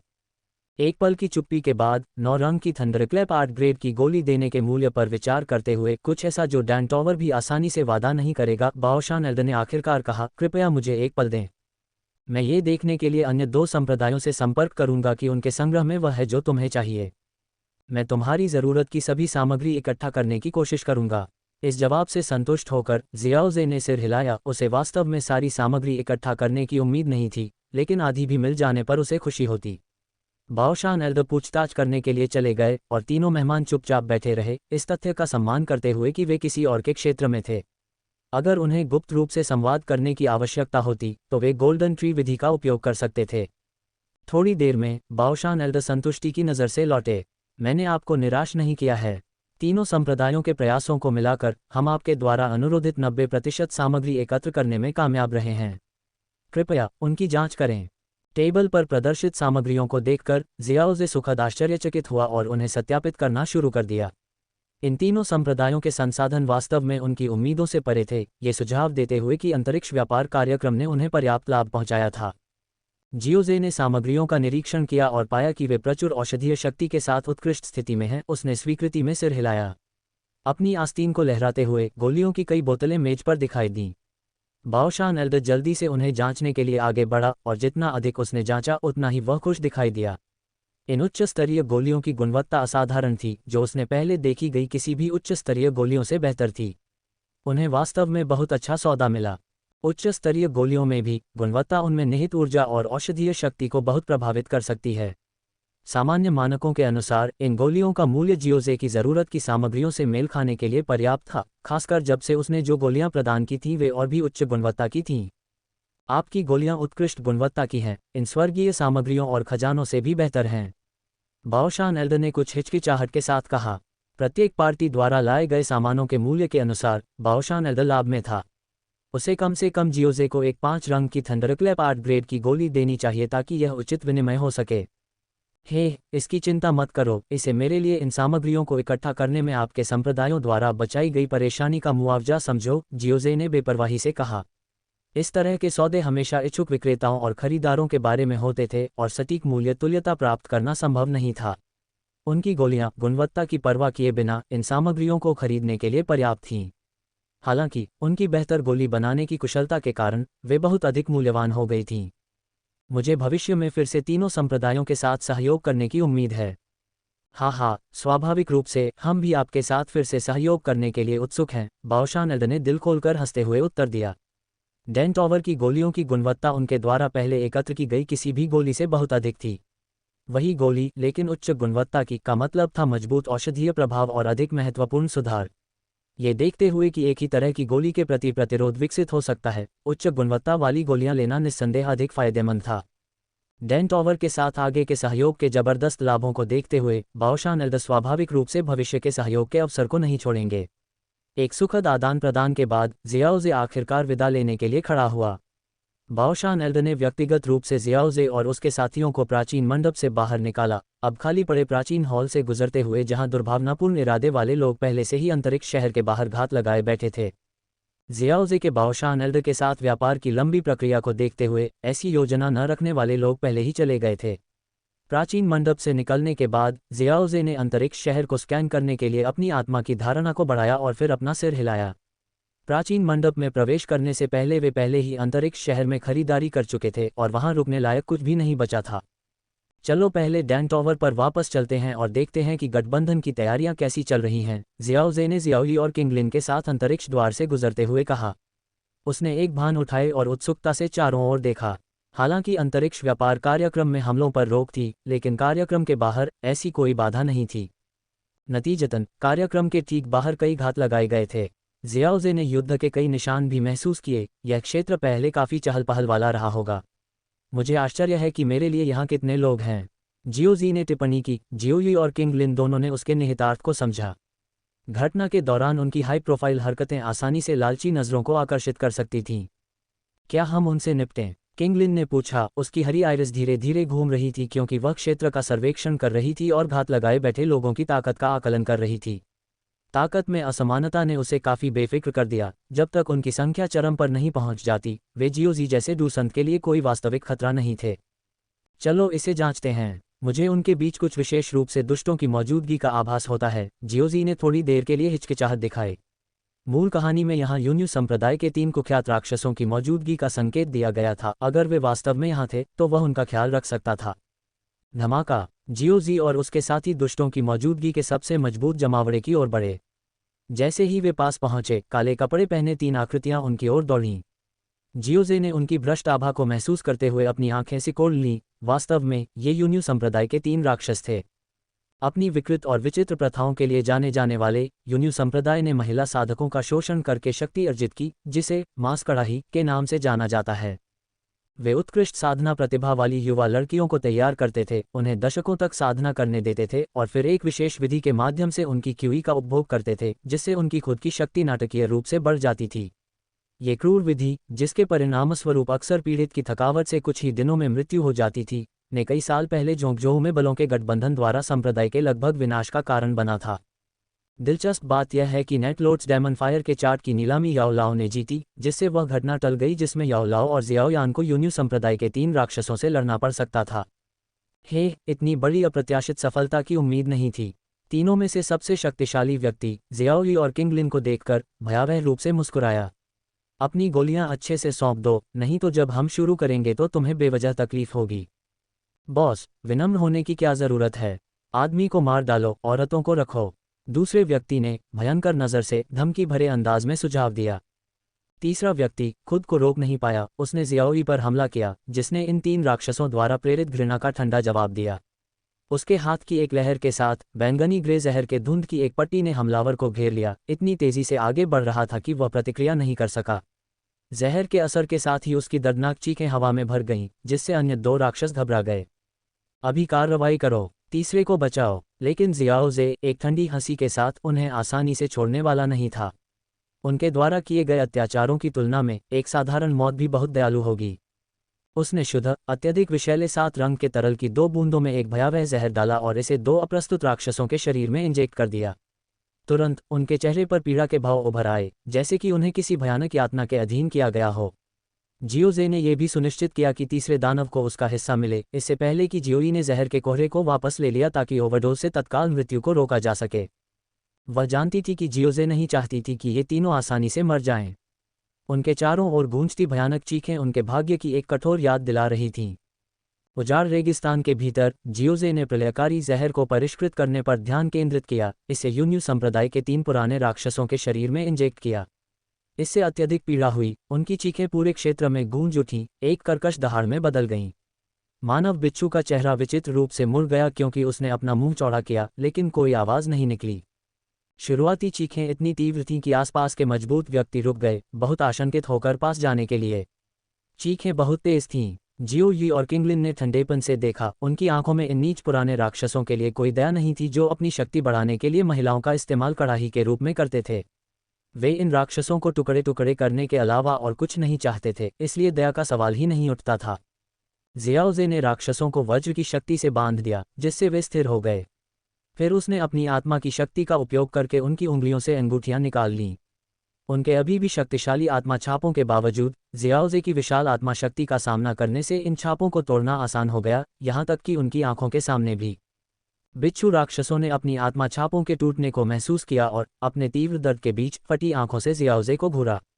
उन्होंने अपने जीवन में अनगिनत अत्याचार किए थे, संसाधनों को इकट्ठा किया था जो अब जियाओजे के हाथों में आ गए थे। अब उनके धन के किसी और के हाथों में होने के विचार ने उनके क्रोध और घृणा को और बढ़ा दिया। जियाओजे ने तीनों अंगूठियों की जांच की और राक्षसों के संग्रह की अप्रत्याशित समृद्धि पर एक भान उठाए। संसाधनों का इतना खजाना, आप तीनों अपने जानलेवा हमलों में काफ़ी व्यस्त रहे होंगे, उन्होंने टिप्पणी की। लेकिन जैसा कि वे कहते हैं, तलवार से जियो, तलवार से मरो। कभी कभी आप असली सौदा करते हैं। जियो यी और किंगलिन को अंगूठियां देते हुए जियोजे ने उन्हें सामग्री को छांटने की अनुमति दी। जियोजे के शब्दों को सुनकर तीनों में से सबसे मजबूत टियानिक सीजी विनाशकारी जहर के गंभीर क्षरण के बावजूद बोलने में कामयाब रहा। उसकी आवाज़ कर्कश और रुक रुक कर आ रही थी। हे, मेरा एकमात्र अफसोस यह है कि मैंने अपनी ताकत बढ़ाने के लिए और अधिक कड़ाही नहीं उगाई। अगर आज मैं पूरी तरह से असहाय होने के बजाय आपको पीड़ित करता। जवाब में जियाओजे ने बस ठंडी मुस्कान दी। हार के बाद भी इन राक्षसों को अपने पापों का कोई पछतावा नहीं था। इसके बजाय उन्हें पछतावा था कि वे इतने दुष्ट नहीं थे कि आज जियाओजे से हार से बच सकें। अवास्तविक बातों से परेशान मत हो, हार तो हार ही होती है। एक सच्चे डू संत के सामने एक डूजुन को भी आत्मविनाश का कोई अधिकार नहीं है। जियाओजे ने अपना सिर हिलाया और कहा, तुम पूरी तरह से दुष्ट हो और मुझे उम्मीद है कि तुम आने वाले समय में भी ऐसे विचार रखोगे। फिर उसने एक अर्धपारदर्शी तरल की 3 बूंदें संघनित की, जो विनाशकारी जहर का एक और रूप है, लेकिन यह आत्मा की शक्ति को नष्ट करने में सक्षम है। जब जियाओजे ने उनके माथे के माध्यम से उनके शरीर में तरल डाला तो राक्षसों के भाव और भी विचित्र हो गए। आशा करते हैं कि तुम थोड़ी देर और टिके रहो, अगर तुम बहुत जल्दी टूट गए तो ये शर्म की बात होगी। जियाओजे ने उनके चारों ओर गड़गड़ाहट का एक पिंजरा बनाया, ये सुनिश्चित करते हुए कि वे बच न सकें, और फिर जियाओयी और किंगलिन की ओर मुड़ा। चलो चलते हैं, हमें इन तीनों पर और समय बर्बाद नहीं करना चाहिए। एक बार जब उन्होंने छल्लों की सामग्री को छांट लिया और जो अनावश्यक था उसे नष्ट कर दिया, केवल वही रखा जो उपयोगी था, तो तीनों चले गए। शायद आगे की चीखों की कमी दूसरों को जांच करने के लिए उत्सुक कर दे। जल्द ही 1 दर्जन आकृतियां घटनास्थल पर पहुंची और वज्र के पिंजरे के भीतर 3 राक्षसों की स्थिति को देखकर उनके चेहरे पर भय छा गया। हालांकि बिच्छू राक्षस कुख्यात थे, लेकिन उनकी ताकत को कम करके नहीं आंका जाना चाहिए। ये सोचना कि वे, जो कभी अर्ध संत के खिलाफ लड़ सकते थे, इस तरह खत्म हो गए। वे इसके लायक थे। उन्होंने किसी दुर्जय व्यक्ति को उकसाया होगा। यहाँ लड़ाई के कोई संकेत नहीं है, इसलिए ऐसा लगता है कि यह एक तरफा लड़ाई थी। उनमें से एक ने टिप्पणी की, शक्तिशाली वज्र तकनीक को याद करते हुए, जो परिचित होने के बावजूद दुर्जय थी, और इसे हाल के वर्षों में जोंगजोऊ में सक्रिय एक प्रसिद्ध पावरहाउस से जोड़ा। ये समझने के बाद कि कौन जिम्मेदार हो सकता है, भीड़ राहत और डर दोनों महसूस कर रही थी। जबकि वे खुश थे कि बिच्छू दानवों को वह मिला जिसके वे हकदार थे, इस्तेमाल किए गए भयावह साधनों ने उन्हें जियाओजे के साथ रास्ते पार करने से सावधान कर दिया। जैसे ही भीड़ जियाओजे का अवांछित ध्यान आकर्षित करने से बचने के लिए तितर-बितर हुई, वह, जियाओयी और किंगलिन वापस डैन टॉवर की ओर चल पड़े। जियाओजे ने परिणाम से प्रसन्न होकर फिर से छल्लों की सामग्री की समीक्षा की। बिच्छू दानवों से प्राप्त संसाधन पर्याप्त थे और अंतरिक्ष व्यापार कार्यक्रम के दौरान प्राप्त स्वर्गीय तकनीकों के साथ यात्रा बहुत फलदायी रही थी। जल्द ही वे डैन टॉवर लौट आए, जहां 4 प्रमुख बलों के साथ गठबंधन को अंतिम रूप दिया गया, जिसमें आपसी सहायता के लिए अंतरिक्ष पोर्टल की स्थापना भी शामिल थी। इस गठबंधन के गठन ने जोंगजोऊ में हलचल मचा दी, जिसने सोल पैलेस की किसी भी चाल का साहपूर्वक मुकाबला किया, जिसने डैन टॉवर से कीमियागरों का शिकार करने की हिम्मत की। नवगठित गठबंधन की प्रतिक्रिया सोल पैलेस के प्रवर्तकों और आदरणीय लोगों के खिलाफ जवाबी कार्रवाई करना था। हालांकि दोनों पक्षों ने अपने सबसे मजबूत डू संतों को तैनात करने से खुद को रोक लिया, खास तौर पर तब जब जियाओजे ने पहले ही सोल पैलेस के 2 शीर्ष डू संतों को खत्म कर दिया था। डिप्टी पैलेस लॉर्ड और महान स्वर्ग के आदरणीय के चले जाने के बाद, जब तक सोल पैलेस सोल कबीले से और अधिक सेनाएं तैनात नहीं करता, सोल पैलेस के प्रमुख को व्यक्तिगत रूप से हस्तक्षेप करना पड़ सकता है। डैन टॉवर पर लौटने के बाद जियाओजे ने सुनिश्चित किया कि ओरिजिन ट्री रूट को बुलाने से पहले जियाओयी और किंगलिन का निपटारा हो चुका है। ओरिजिन ट्री रूट के एक विशाल गोल्डन ट्री में विकसित होने के साथ ही कमरा एक शानदार सुनहरी रोशनी से भर गया। ट्रंक पर स्थानिक शक्ति से भरी एक दरार खुल गई। मैं जल्द ही वापस आऊंगा, जियाओजे ने जियाओयी और किंगलिन से कहा, इससे पहले कि उसका फिगर पोर्टल के माध्यम से गायब हो जाए। जियूयू अंडरवर्ल्ड की कड़ाके की ठंड में एक विशाल 1000 गज लंबा रंगीन स्वर्गीय अजगर सो रहा था। मेडुसा के शरीर में ऊर्जा उमड़ पड़ी, जिससे उसका डूक्यूई क्षेत्र उच्च स्तरों की ओर बढ़ गया। विशाल शरीर से सुनहरी रोशनी की एक किरण फूटी, जो 1000 गज के स्वर्गीय अजगर की तुलना में काफी छोटी थी। वह सुनहरी रोशनी वहां एक बड़े सुनहरे वृक्ष के रूप में विकसित हो गई, जिसकी सुनहरी रोशनी आसपास के वातावरण को रोशन कर रही थी। गोल्डन ट्री की हरकत से इलाके के मालिक ने प्रतिक्रिया की और रंगीन स्वर्गीय अजगर की कई बची हुई आत्माओं ने गोल्डन ट्री की परिक्रमा की, किसी भी गड़बड़ी के संकेत पर भयंकर हमला करने के लिए तैयार, अपने एकमात्र जीवित कबीले की रक्षा करते हुए। गोल्डन ट्री के तने पर धीरे धीरे एक पोर्टल दिखाई दिया और जियाओजे बाहर निकल आया। भयानक रूप से ठंडा वातावरण आत्मा को भी जमा देता था, लेकिन जियाओजे की काया अपने मूल सम्राट फ्लेम का उपयोग किए बिना भी तीव्र ठंड का आसानी से विरोध कर रही थी। रंगीन स्वर्गीय अजगर आत्माओं से शत्रुतापूर्ण फुफकार को देखते हुए जियाओजे को ज्यादा परवाह नहीं थी।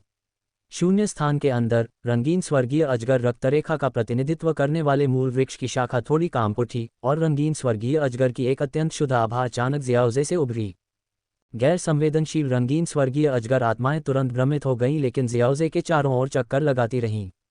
उनके भ्रम के बावजूद जियाओजे पर रंगीन स्वर्गीय अजगर की निर्विवाद आभा ने सद्भावना की भावना व्यक्त की।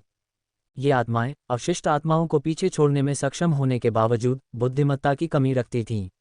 मेडुसा के 9 रंग के स्वर्गीय अजगर में विकसित होने के बाद वह इन आत्माओं को नियंत्रित कर सकती थी, क्योंकि सभी स्थानों में एक दिव्य मकबरे के रहस्यमय प्रभाव नहीं होते हैं। जियाओजे ने निकट आ रहे रंगीन स्वर्गीय अजगरों में से एक को छुआ और फिर मेडुसा की ओर देखते हुए पहले प्राप्त किए गए 9 रंग के पत्थर को निकाला। उसकी आभा में उतार चढ़ाव हो रहा था, स्पष्ट रूप से सफलता के एक महत्वपूर्ण क्षण पर, लेकिन ऐसा प्रतीत होता है कि वह सीमित थी और अंतिम कदम उठाने में असमर्थ थी। मेडुसा को गहरी नींद में देखकर और जीयू अंडरवर्ल्ड के तल पर स्थान दिए जाने पर कोई भी व्यक्ति प्रवेश नहीं कर सकता था। रंगीन स्वर्गीय अजगर की रक्षक आत्माओं के साथ सुरक्षा स्तर काफी बढ़ गया था। जियाओजे मेडुसा को बिना किसी चिंता के गहरी नींद में जाने में मदद कर सकता था, सफलता का मार्गदर्शन करने के लिए अपनी रक्तरेखा शक्ति का उपयोग कर सकता था। अगर ऐसा है तो मुझे आपकी मदद करने दीजिए, जियोजी ने कहा जब उसने 9 रंगों वाला पत्थर उठाया। रंगीन स्वर्गीय अजगर की मूल शाखा थोड़ी कांप रही थी, क्योंकि एक विशाल रक्त रेखा पत्थर में प्रवाहित हो रही थी, जिससे ये शानदार ढंग से चमक रहा था। यहाँ तक कि 9वीं लगभग अगोचर रेखा भी स्पष्ट रूप से चमक रही थी। जाओ, जियोजे ने 9 रंगों वाले पत्थर को बहुरंगी प्रकाश की किरण में निर्देशित किया, जो रंगीन स्वर्गीय अजगर के विशाल शरीर में उसके माथे पर प्रवेश कर गया। रक्तरेखा शक्ति बढ़ती रही, स्वाभाविक रूप से आसपास की ऊर्जा को अवशोषित करती रही और अजगर के शरीर के चारों ओर हजारों गज की दूरी पर एक विशाल ऊर्जा भंवर भी बनाती रही। तुम्हारे विकास की सीमा अब तुम पर निर्भर करेगी, जियोजे ने प्रभावशाली ऊर्जा भंवर को देखते हुए कहा, मुस्कुराया और फिर वह और अधिक देर तक नहीं रुका और गोल्डन ट्री के माध्यम से डैन टॉवर पर वापस चला गया। इसके बाद की अवधि में जोंगजोऊ में स्थिति उथल-पुथल भरी थी। डैन एलायंस की स्थापना ने पूरे क्षेत्र को हिलाकर रख दिया और सोल पैलेस के साथ छोटे-मोटे संघर्ष जारी रहे। हालांकि एक और अधिक ध्यान खींचने वाली खबर बोधि प्राचीन वृक्ष की आसनोपस्थिति कुछ निहित स्वार्थों द्वारा आगे फैल गई, जिन्होंने जानकारी को छिपाया नहीं बल्कि इसके बजाय इसे प्रचारित किया और अधिक बलों को भाग लेने और मुश्किल पानी में मछली पकड़ने के लिए आमंत्रित किया। डैन एलायंस की स्थापना की तुलना में बोधि प्राचीन वृक्ष की खबर अधिक सनसनीखेज थी, क्योंकि गठबंधन के गठन ने सभी को व्यक्तिगत रूप से प्रभावित नहीं किया, लेकिन उन पुराने राक्षसों के लिए जो अपनी सीमा तक पहुंच चुके थे, बोधि प्राचीन वृक्ष उनकी साधना को अगले स्तर तक आगे बढ़ा सकता था, यहां तक कि महाद्वीप के शिखर डूसेन स्तर तक भी पहुंच सकता था। इस पौराणिक स्थिति को प्राप्त करने के लिए अनगिनत शक्तिशाली लोगों ने अपने पूरे जीवन संघर्ष किया था। कोई भी चीज जो उनके डूसेन स्तर तक पहुंचने की संभावनाओं को बढ़ा सकती है, उसे हर कीमत पर हासिल किया जाएगा, भले ही आगे का रास्ता बहुत खतरनाक हो, यहाँ तक कि आग की लपटों में पतंगे के समान भी। वे इस तरह की संभावना के लिए खुद को झोंकने में संकोच नहीं करेंगे, क्योंकि उनके लिए इस अवसर के लिए संघर्ष करना गुमनामी में मरने की प्रतीक्षा करने से बेहतर था। बोधि प्राचीन वृक्ष की इच्छा केवल डूजून के शिखर पर रहने वाले लोगों द्वारा ही नहीं की जाती थी, यहाँ तक कि साधारण डूजून भी बेहद उत्सुक थे, खासकर इसलिए क्योंकि किंवदंतियों में बोधि हृदय प्राप्त करने वाले डूजून सिर्फ 2 सितारा डूजून थे। वह बोधि हृदय प्राप्त करने के महान सौभाग्य के साथ 5 साल से भी कम समय में डूसेन स्तर तक पहुंचने में सफल रहे। बोधि प्राचीन वृक्ष के प्रकट होने से जुड़ी खगोलीय घटनाओं ने इसके आसनोद्भव की खबर की पुष्टि की, यहाँ तक कि डैन एलायंस और सोल पैलेस के बीच चल रहे संघर्ष भी काफी कम हो गए, क्योंकि दोनों पक्ष बोधि प्राचीन वृक्ष के प्रकट होने की तैयारी करने लगे। डैन टॉवर पर वापस जियाओजे ने सुस्ती से खिंचाव किया। चूंकि गठबंधन का गठन काफी हद तक डैन टॉवर के प्रयासों पर निर्भर था, इसलिए गठबंधन को डैन एलायंस नाम दिया गया। हालांकि गठबंधन का नेता डैन टॉवर से नहीं था, बल्कि फॉलिंग स्टार पवेलियन से याओ चेन को नियुक्त किया गया था, जिसके पास इस भूमिका के लिए पर्याप्त ताकत और प्रतिष्ठा थी। आखिरकार ऐसा लगेगा कि गठबंधन डैन टॉवर का ही एक विस्तार था, जो पारस्परिक रूप से सहायक गठबंधन के उद्देश्य का प्रतिकार करेगा। जियाओजे, बंज प्राचीन डोमेन की ओर जाने का समय आ गया है, किंगलिन ने उसे द्वार से याद दिलाया। गठबंधन के गठन के साथ डैन एलायंस की समग्र शक्ति को बढ़ावा देते हुए जियाओजी डैन टॉवर को छोड़ सकता है और आत्मविश्वास के साथ बंज प्राचीन डोमेन की ओर बढ़ सकता है। चलो चलते हैं। बंज प्राचीन डोमेन डूक्यूई महाद्वीप के उत्तर पूर्वी क्षेत्र से परे है। डैन टॉवर से वहां पहुंचने में कुछ समय लगेगा, लेकिन अगर हम अभी निकल जाएं तो हम वहां पहुंच सकते हैं। तैयारी करने के बाद तीनों ने डैन टॉवर को छोड़ दिया और बंज प्राचीन डोमेन की ओर बढ़ गए। जियाओ यी और किंगलिन के साथ जोंगजोऊ के उत्तर पूर्वी क्षेत्र की ओर बढ़ गए। रास्ते में उन्हें बोधि प्राचीन वृक्ष के आकर्षण से आकर्षित कई लोग मिले। जियाओ यी ने इन व्यक्तियों की ताकत को महसूस करते हुए कुछ हद तक असहाय होकर अपना सिर हिलाया। जबकि साधकों के लिए बोधि प्राचीन वृक्ष का आकर्षण समझ में आता है, किसी को भी अपनी क्षमताओं को उसी के अनुसार मापना चाहिए, उसने टिप्पणी की। बर्बर प्राचीन डोमेन के खतरे ऐसे हैं कि डू जून मास्टर भी इसके भीतर नष्ट हो सकते हैं। डू जोंग और यहाँ तक कि डू हुआन के स्तर के लोग शायद बर्बर प्राचीन डोमेन में कदम रखने से पहले ही अपनी क्षमता से कहीं ज्यादा जानवरों का सामना कर लें, किंगलिन ने सहमति में सिर हिलाते हुए कहा। वह डोमेन के खतरों के बारे में भी सीख रही थी। अगर डू जून के लड़ाके प्रवेश करते हैं तो यह आग की लपटों के लिए पतंगों जैसा हो सकता है, फिर भी उम्मीद की एक किरण अभी भी है कि वे आग को बुझा सकते हैं। लेकिन डू जोंग और डू हुआन के स्तरों के लिए ये बहुत संभावना है कि उन्हें परिधि पर ही रोक दिया जाएगा, बोधि प्राचीन वृक्ष के लिए प्रतिस्पर्धा करने का मौका भी नहीं मिलेगा। जियाओ जे ने अभ्यासियों की ओर देखा और अनिर्णित रहा। यह उनकी पसंद थी जब तक वे परिणाम सहन कर सकते थे। वैसे जुना ने बोधि प्राचीन वृक्ष पर अवसर के लिए प्रतिस्पर्धा करने के लिए प्राचीन कबीले से एक टीम का नेतृत्व किया है और हमसे पहले बर्बर प्राचीन डोमेन में प्रवेश किया है, जियाओ जे ने अचानक उल्लेख किया, जिससे जियाओली और किंगलिन चिंतित दिखे। बर्बरिक प्राचीन डोमेन असाधारण रूप से खतरनाक है, लेकिन निश्चित रूप से जुनामिस और उनकी टीम को कोई समस्या नहीं होगी। किंगलिन ने पूछा, उसकी अभिव्यक्ति चिंता से तनावपूर्ण थी। जुना पहले ही डू सेंट स्तर पर पहुंच चुकी है। डोमेन को डू सेंट के लिए बहुत अधिक चुनौती नहीं देनी चाहिए, है न? जियाओ यी ने मुस्कुराते हुए कहा, डोमेन के बारे में इतना जानते हुए कि उसे विश्वास था कि जब तक कोई सतर्क रहेगा तब तक कोई समस्या नहीं होनी चाहिए। लगभग वहाँ जुना ने हमें बाहरी इलाके में आदिम जंगल से सावधान रहने के लिए कहा, जहाँ ऐसी अजीबोगरीब चीजें हैं जो डू क्यूई सुरक्षात्मक निकायों को अनदेखा कर सकती हैं। जियाओ जे ने सिर हिलाया। जबकि बर्बर प्राचीन डोमेन खतरनाक था, यह एक डू सेंट के लिए बहुत ज्यादा नहीं था। आखिरकार डू सेंट इस महाद्वीप पर शिखर हैं जो इसे व्यापक रूप से पार करने में सक्षम हैं। बातचीत करते हुए वे बर्बर प्राचीन क्षेत्र के बाहरी इलाके में एक छोटे से शहर में पहुंचे। बर्बर प्राचीन शहर, ये शहर जो आमतौर पर अपने दूरस्थ स्थान और खतरनाक क्षेत्र के कारण विरल है, बोधि प्राचीन वृक्ष के आसनोद्भव के कारण गतिविधि से भरा हुआ था। सड़कें व्यस्त थीं और जोंगजोऊ भर से कई लोग आए थे। जियाओ जे और उनके साथी भीड़ में घुल मिल गए, जानकारी इकट्ठा करने के लिए शहर में प्रवेश किया। बर्बर प्राचीन क्षेत्र के सबसे नज़दीकी मानव बस्ती होने के बावजूद सभी शक्तियां यहां से नहीं गुजरीं। प्रमुख शक्तियां आमतौर पर अलग अलग दिशाओं से क्षेत्र में प्रवेश करती थीं। विशेष रूप से हाल ही में गठित गठबंधन के कारण बोधि प्राचीन वृक्ष में रुचि रखने वाली शीर्ष शक्तियों ने क्षेत्र का पता लगाने के लिए एक संयुक्त अभियान बनाया था। डैन एलायंस बनाने और डैन टॉवर और गठबंधन के बीच समन्वय करने के अपने हाल के प्रयासों के कारण जियाओ जे में देरी हुई और वह flower sect, falling star pavilion और बनिंग फ्लेम वैली से बनी टीम में शामिल नहीं हुआ। जियाओ जे की आत्मा की धारणा बर्बर प्राचीन शहर में फैल गई, लेकिन उसे डैन एलायंस से कोई नहीं मिला। या तो वे यहाँ से नहीं गुजरे थे या पहले ही डोमेन में प्रवेश कर चुके थे। क्या तुमने सुना? कल कुछ लापरवाह आत्माएं आदिम जंगल में घुस गईं और उसके तुरंत बाद उनकी उपस्थिति तुरंत गायब हो गई। इतना खतरनाक! तुमने क्या सोचा? बर्बर प्राचीन डोमेन का कुख्यात नाम सिर्फ बनाया हुआ नहीं था, शहर में किसी ने चर्चा की। अधिक लोगों को इकट्ठा करना और एक साथ प्रवेश करना बेहतर है। शायद अधिक लोगों के साथ हम जोखिम साझा कर सकते हैं, एक और ने सुझाव दिया।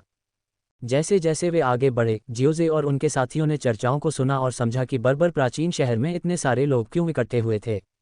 डोमेन में साहपूर्वक प्रवेश करने वाली मजबूत ताकतों के विपरीत इन असंबद्ध साधकों को डोमेन में प्रवेश करने की हिम्मत करने से पहले सहज रूप से एक साथ आना पड़ा, पर्याप्त संख्या में इकट्ठा होना पड़ा। क्या असंबद्ध साधक ऐसा करते हैं? हर किसी के पास अपने तरीके हैं, लेकिन सभी का लक्ष्य बर्बर प्राचीन क्षेत्र में प्रवेश करना है, जियोजे ने कहा, ये देखते हुए कि उनकी विशाल संख्या के बावजूद क्षेत्र में जीवित रहने की ताकत के बिना भी वे संभवतः बर्बाद हो गए थे। लगता है कि हम बिल्कुल सही समय पर पहुंचे हैं, जियोजे ने अचानक बर्बर प्राचीन शहर के बाहरी इलाके की ओर देखते हुए कहा, जहां भीड़ किसी महत्वपूर्ण कार्रवाई के लिए इकट्ठा हो रही थी। शहर में अपनी ताकत पर भरोसा रखने वाले लोग बाहरी इलाकों की ओर बढ़ रहे थे। जियोजे ने शहर में पीछे रह गए लोगों को देखा। शायद उन्होंने आवेग में क्षेत्र में प्रवेश करने के बारे में सोचा था, लेकिन दूसरों को जल्दी से अंदर मरते हुए देखकर तुरंत पुनर्विचार किया और खतरों को स्वीकार किया, शांत हो गए और विचार को त्याग दिया। जियोजे का समूह काफी देर से पहुंचा और असंबद्ध साधकों की यह सभा संभवतः अंतिम समूह थी। इसके बाद इतनी बड़ी संख्या में लोगों को इकट्ठा करना लगभग असंभव होगा। भीड़ का पीछा करते हुए जियोजे और उसके साथी बर्बर प्राचीन शहर से चले गए। आगे सैकड़ों विशाल प्राचीन पेड़ ऊंचे खड़े थे, उनकी विशाल छतरियां रास्ते को अवरुद्ध कर रही थी सूरज की रोशनी, जिससे सूरज को भी भेदना मुश्किल हो जाता है। बर्बरीक प्राचीन क्षेत्र के बाहरी इलाकों की रखवाली करने वाले लकड़ी के विशालकाय पेड़ों की तरह उनके विशाल आकार ने साहसी लोगों के लिए खतरों की घोषणा की। जो लोग जियाओजी के साथ इस शानदार प्राचीन जंगल में आए थे वे वहीं जड़वत खड़े हो गए। सामान्य शोर अचानक बंद हो गया। इन ऊंचे पेड़ों के सामने खड़े होकर हर किसी को तुच्छता का एहसास हुआ, प्राचीन समय की एक विनम्र याद। जैसा कि महाद्वीप पर सबसे पुराना कहे जाने वाले स्थान से उम्मीद की जाती है, जियाओजी ने विस्मय की भावना के साथ विशाल पुराने विकास वाले जंगल को देखते हुए टिप्पणी की। जैसे ही किसी ने पहला कदम आगे बढ़ाया, हजारों का समूह बर्बरीक प्राचीन क्षेत्र की ओर अपनी शानदार प्रगति शुरू कर दी। हालांकि सभी में उड़ने की क्षमता थी, लेकिन कई खूनी सबक ने उन्हें सिखाया कि अगर जमीन खतरनाक है तो आसमान और भी ज्यादा खतरनाक है। इस प्रकार पर्याप्त शक्ति के बिना कोई भी इतना मूर्ख नहीं था कि इस प्राचीन जंगल के ऊपर से उड़ने का प्रयास करे।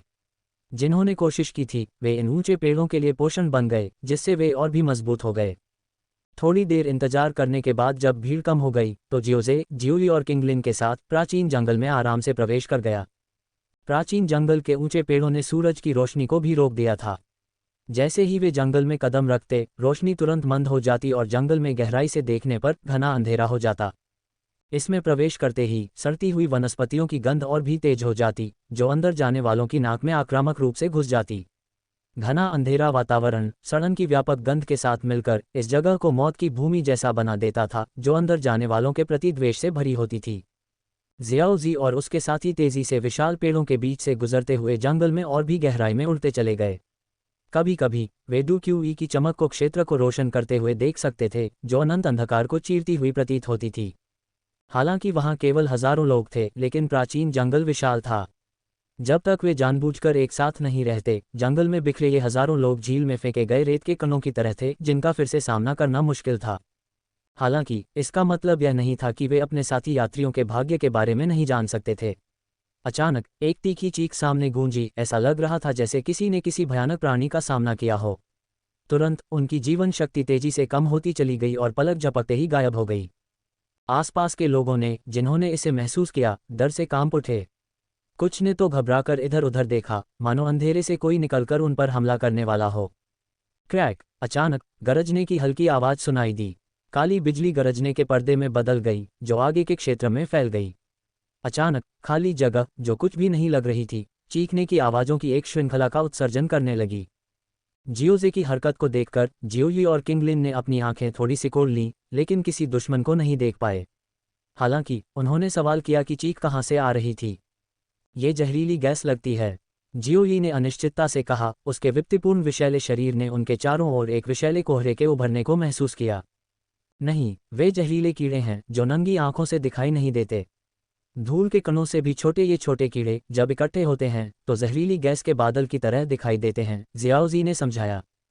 ये सुनकर जियाओई और किंगलिन के हाव भाव बदल गए और उन्होंने जल्दी से अपने शरीर की जांच की। निश्चिंत रहें, हम अभी अभी जहरीले कीड़ों के क्षेत्र में प्रवेश कर चुके हैं, जियाओजी ने मुस्कुराते हुए कहा। फिर उसने उनके चारों ओर 3 वज्र अवरोधों का निर्माण किया। जियाओजी, क्या ये वही है जिसका जिक्र जुनमिस ने किया था? वह चीज़ जो डूक्यूई के सुरक्षात्मक शरीरों को अनदेखा कर सकती है? किंगलिन ने पूछा। उसकी आंखें अपने द्विसांप्त्री पुतलियों की मदद से धीरे धीरे घूम रही थीं, जिससे अदृश्य जहरीले कीड़े स्पष्ट हो रहे थे। ऐसा ही होना चाहिए, जियाओजी ने जवाब दिया। मैंने बर्बर प्राचीन डोमेन में प्रवेश करते ही ऐसे खतरनाक वातावरण का सामना करने की उम्मीद नहीं की थी। जियाओई ने अपनी स्थिति पर विचार करते हुए अपना सिर थोड़ा हिलाया। उन साहसी लोगों ने बर्बर प्राचीन क्षेत्र के सबसे खतरनाक जानवरों को भी नहीं देखा था, और फिर भी वे इन जहरीले कीड़ों के शिकार हो गए।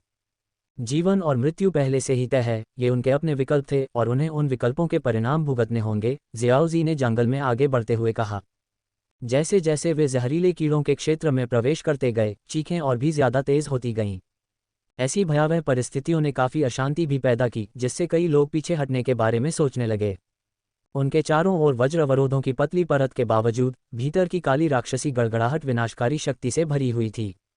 चाहे कितने भी जहरीले कीड़े अवरोधों पर उतरे, वे इस विनाशकारी शक्ति से नष्ट हो गए, मरने से पहले केवल चीखने में कामयाब रहे। जैसे जैसे वे और आगे बढ़े, जहरीले कीड़ों को वज्र अवरोधों के आतंक का एहसास होने लगा। जियाओजी और उसके साथी जहां भी गए, कीड़े पीछे हट गए, उनके लिए रास्ता साफ करते हुए। अचानक जियाओ जी और उसके साथी रुक गए और एक लाश के पास उतरे जो बिल्कुल काली थी। शरीर पर बची हुई आभा से पता चलता था कि यह एक डुजुन मास्टर था। ये डुजुन जहरीले कीड़ों के क्षरण और विषाक्तता का शिकार हो गया था। उसके चेहरे पर अभी भी डर और पछतावे के निशान दिख रहे थे। ये सोचना कि एक डुजुन बर्बर प्राचीन डोमेन में प्रवेश करते ही गिर गया है, जियाओ जी ने टिप्पणी की। बर्बर प्राचीन क्षेत्र के खतरे सर्वविदित हैं, जियाओ यी और किंगलिन दोनों ने टिप्पणी की जब उन्होंने पास में गिरे डुजुन के भंडारण की अंगूठी को इकट्ठा किया। इस डुजुन की लाश का सामना करना सौभाग्य की बात थी, जिससे उन्हें एक शक्तिशाली योद्धा का संचय प्राप्त हुआ। इसके तुरंत बाद जहर का कोहरा कम होने लगा और उनकी आत्माएं ऊपर उठ गईं। ये दर्शाता है कि वे इस भयानक जंगल के अंत के करीब थे। जब उन्होंने पीछे देखा तो जियाओजे ने देखा कि प्राचीन जंगल में प्रवेश करने वाले हजारों लोगों में से संभवतः 80% से अधिक विचित्र जहरीले कीड़ों के शिकार हो गए थे। जब वे तेजी से आगे बढ़े और जल्द ही जहरीले कीड़ों के क्षेत्र को छोड़कर एक विशाल चट्टान पर रुक गए तो अचानक प्रकाश क्षेत्र में भर गया। आगे देखते हुए उनके सामने सैकड़ों फीट चौड़ी एक विशाल खाई थी। खाई अविश्वसनीय रूप से गहरी थी, जो खतरनाक रूप से शक्तिशाली वाष्प उत्सर्जित करने वाली जहरीली गैसों से भरी हुई थी। खाई से परे प्राचीन पहाड़ों की एक अंतहीन श्रृंखला फैली हुई थी। हजारों फीट ऊंचे ये पहाड़ विशालकाय ड्रैगन प्रतीक्षा में लेटे हुए थे। उनसे एक प्राचीन बर्बर आभा निकल रही थी जो वातावरण को भर रही थी। यह विशाल पर्वत श्रृंखला संभवतः असली बर्बर प्राचीन क्षेत्र है, जियाओ यी ने हल्की मुस्कान के साथ कहा, आदिम जंगल की ओर देखते हुए और फिर अपने साथियों से बात करते हुए। हमने अभी तक बर्बर प्राचीन क्षेत्र में प्रवेश भी नहीं किया है और पहले से ही हजारों में से 10 में से एक भी जीवित नहीं बचा है। बर्बर प्राचीन क्षेत्र वास्तव में भयानक है। किंगलिन की हरी पुतलियां धीरे धीरे घूम रही थीं, आगे की अंतहीन पर्वत श्रृंखला को देखते हुए सहमति में सिर हिला रही थीं। इसके भीतर शक्तिशाली और प्राचीन उपस्थिति छिपी हुई थी, जिसे चोटी के डुजुन मास्टर भी कम आंकने की हिम्मत नहीं करेंगे। वहां बर्बर प्राचीन क्षेत्र के वास्तव में कुख्यात जानवर हैं। जियाओजे ने दूर के पहाड़ों की ओर इशारा किया। ये जानवर दुनिया से अलग थलग असाधारण ताकत वाले प्राचीन काल के वंशज हैं। हालांकि ऐसा लगता है कि उनकी क्रूरता ने उसी स्तर के अन्य जादुई जानवरों की तुलना में उनकी बुद्धिमत्ता को कम कर दिया है। लेकिन उनमें बुद्धिमत्ता की कमी है, लेकिन वे विस्फोटक शक्ति से इसकी भरपाई करते हैं जो उनके स्तर के अन्य जादुई जानवरों से भी बेजोड़ है, जियोजे ने समझाया, जिससे जियोई और किंगलिन गंभीर हो गए। हालांकि वे हमारे लिए कोई बड़ा खतरा नहीं हैं, जियोजे ने कहा, अपनी आंखें बंद करके अपने साथ लाए मूल जड़ के माध्यम से जुना के स्थान को महसूस करने के लिए। वह बोधि प्राचीन वृक्ष को महसूस नहीं कर सका क्योंकि उसके पास कोई बोधि बीज नहीं था, लेकिन चून की जुना पहले से ही बर्बर प्राचीन क्षेत्र में आगे बढ़ चुकी थी, इसलिए वे बस उसके निर्देश का अनुसरण करके अंदर तक पहुंच सकते थे। चलो चलते हैं, जियोजे ने जुना के स्थान की पुष्टि करते हुए कहा। उसने अपनी आंखें खोलीं और जियोई और किंगलिन के साथ वे विशाल पर्वत श्रृंखला की ओर उड़ गए। विषाक्त खाई हालांकि विशाल थी, उनके लिए बस एक कदम दूर थी। जैसे ही जियोजे और उसके साथी खाई के दूसरी ओर कदम बढ़ाए, एक तीखी हवा ने उनका स्वागत किया जो नए खतरों में उनके प्रवेश को चिन्हित करती थी। खून से लथपथ एक आकृति एक दुर्गंध के साथ जियाओजे और उसके साथियों पर हमला किया। यह एक काला बाघ था जिसका शरीर वर्षों से सूखे खून की परतों से सना हुआ था, जिससे तीखी खूनी गंध आ रही थी। उसके शरीर पर कई घाव, जिसमें एक स्पष्ट रूप से कटी हुई आधी पूंछ भी शामिल थी, उसकी क्रूरता को और बढ़ा रही थी। जैसे ही काले बाघ ने सामने खड़े जियाओजे पर हमला करने के लिए अपने विशाल जबड़े खोले, उसने बस अपना हाथ हिलाया। उसके इशारे से उत्पन्न बल ने बाघ को पीछे की ओर उड़ा दिया। धमाका! विशाल शरीर एक चट्टान से टकराया जिससे वह टूट गई और बाघ से हड्डियों के टूटने की आवाज़ें सुनी जा सकती थीं। हालांकि बहुत मजबूत नहीं है, लेकिन यह भयंकर आभा बाहर के जानवरों में दुर्लभ है, जियाओजे ने कहा। काले बाघ को खड़े होने के लिए संघर्ष करते हुए उसकी आंखें अभी भी क्रूरता से जल रही थीं, लेकिन अब डर के संकेत के साथ। जियाओजे और उसके दोस्तों की ताकत को समझते हुए बाघ ने फिर से हमला नहीं किया। हालांकि उसकी क्रूरता कम नहीं हुई। ऐसा लग रहा था कि अगर जियाओजे और उसके समूह ने इसे आगे बढ़ाने का फैसला किया तो उन्हें आत्मसमर्पण करने वाले बाघ का सामना नहीं करना पड़ेगा, बल्कि एक और अधिक क्रूर जानवर का सामना करना पड़ेगा जो हताश होकर लड़ने के लिए तैयार है। यह विचार जियाओजे के दिमाग में आया क्योंकि उसने काले बाघ को गहराई से देखा और फिर वे बर्बर प्राचीन क्षेत्र में और आगे बढ़ गए। जियाओजे के समूह को जाते हुए सुनकर बाघ धीरे धीरे लेट गया और उसके मुंह से खून और अंगों के टुकड़े बेकाबू होकर बह रहे थे। इस निर्दयी वातावरण में भी, जो वध के इरादे से भरा हुआ था, जानवर दुश्मन के सामने अपनी कमजोरी दिखाने से बेहतर जानता था। जैसे ही जियाओजे और उसके साथी जंगल से गुजरे, जियाओई ने अपने आसपास की प्रकृति को महसूस किया और कहा, बर्बर प्राचीन क्षेत्र में रहना वास्तव में महाद्वीप पर कहीं और की तुलना में जंगल के कानून का पालन करता है। हाँ, आप यहाँ अपनी कमजोरियां बिल्कुल नहीं दिखा सकते। किंगलिन ने बाघ की अवज्ञा के अंतिम क्षणों को देखते हुए सहमति व्यक्त की। अन्यथा आप आसपास देख रहे अन्य क्रूर जानवरों द्वारा फाड़ दिए जाएंगे। क्षेत्र के माध्यम से उनकी यात्रा किसी अन्य टीम का सामना किए बिना जारी रही। यह आंशिक रूप से इसलिए था क्योंकि बर्बर प्राचीन क्षेत्र के चारों ओर आदिम जंगल की अंगूठी अविश्वसनीय रूप से खतरनाक थी और जंगल से गुजरने वाले बहुत कम लोग क्षेत्र में आगे बढ़ पाए।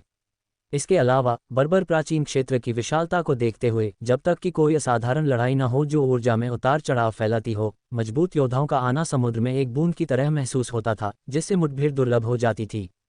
हालांकि वे प्रमुख स्थानों पर अन्य समूहों से मिलने की अधिक संभावना रखते थे, जैसे कि अब जब जियोजी एक ऊंचे पहाड़ पर रुका, एक ऊंची चोटी की ओर देख रहा था जहां जबरदस्त युद्ध में उतार चढ़ाव हुआ। वहां से निकली ऊर्जा ने युद्ध की चमक के साथ स्वर्ग और पृथ्वी को रोशन कर दिया।